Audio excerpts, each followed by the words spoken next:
Мен баягы ачарчылык жарыялаган азаматтарга кандай деп айтсам болот?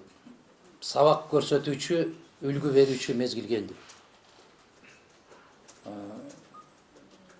Алардын чыдамына да рахмат. Алар ошончолук чыркырап ошол жерде үнүн жеткире албай атканда, ошолордун баарына кайдыгер карап турган элге да рахмат. Башка сөзүм жок. Ошол эл шайлап берген жогорку кеңешке да рахмат.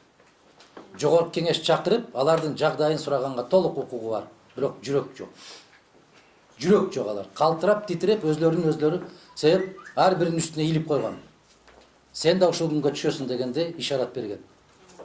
Мен ошон үчүн айтып атам, саясий коррупция өтө коркунучтуу коррупция бүгүнкү күндө. Кыргызстандын түбүнө жете турган саясий коррупция мына ушул коррупция. Экономикалык эмес, дагы бир жолу баса билбейм. Саясий коррупция деген түшүнөсүздарбы?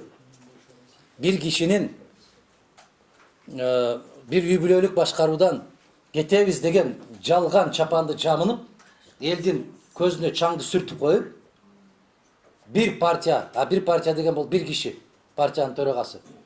Кандай кааласа ошондой кылат. Ал эмес анын алдында иштегендер өз элине, өз жерине барбалы укканбыз аны. Баарыңарды четинен каматам. Баарыңарды четинен отургузам деген коркунучта. Ушуга чыдап келген элге да рахмат. Ушуну угуп, угуп турган жогорку кеңешине да рахмат. Жогорку кеңештин депутаттары маршруткада же автобус, троллейбуста жүргөндөн уялбаш керек. Мына ушундай башаламандыктарга уялыш керек. Себеп мыйзамдын так аткарылышы Конституция боюнча көзөмөл жогорку кеңештин өзүнө берилген. Эмне үчүн чакыра албайт алар? Эмне үчүн бир парламенттик угуу өткөрө албайт? Эмне үчүн бир төгөрөк стол өткөрө албайт? Ал 3 азаматтын тагдыры жалгыз эмес. Алар таанылып калган экен, ошон үчүн гана белгилүү болуп атат. Аты чыкпай таанылбастан эчем деген бир күнөөсүз азаматтар бүгүн түрмөдө жаткандыгын баарыңыздар жакшы билесиздер. Не деген күнөөлөрдү артып коюп жатышат. Талгарбековдер жатышат. Садыр Жапаровду далилдей албастан аябай маскара болуп баары бир жатышат.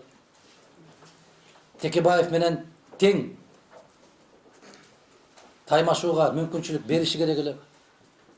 Мен аларды коргоп аткан жерим жок. Адилеттүү сот болгон болсо жазасын алсын. Маселе соттун коррупцияга аралашкандыгында. Соттун чечимдеринин баары Ак үйдөн чыккан телефонго жараша чыгарып аткандыгында. Баленин баары биз ушул тилекке каршы бүгүнкү күндө сотту биз монстр кылып алдык. Бир кишинин колундагы камчы да. Бүтүндөй элдин эмес, бир кишинин колундагы камчы. Кимди чап десе чабат. Эмне үчүн деп суроо да койбой калды бүгүнкү соттор. Чап деди, чабат.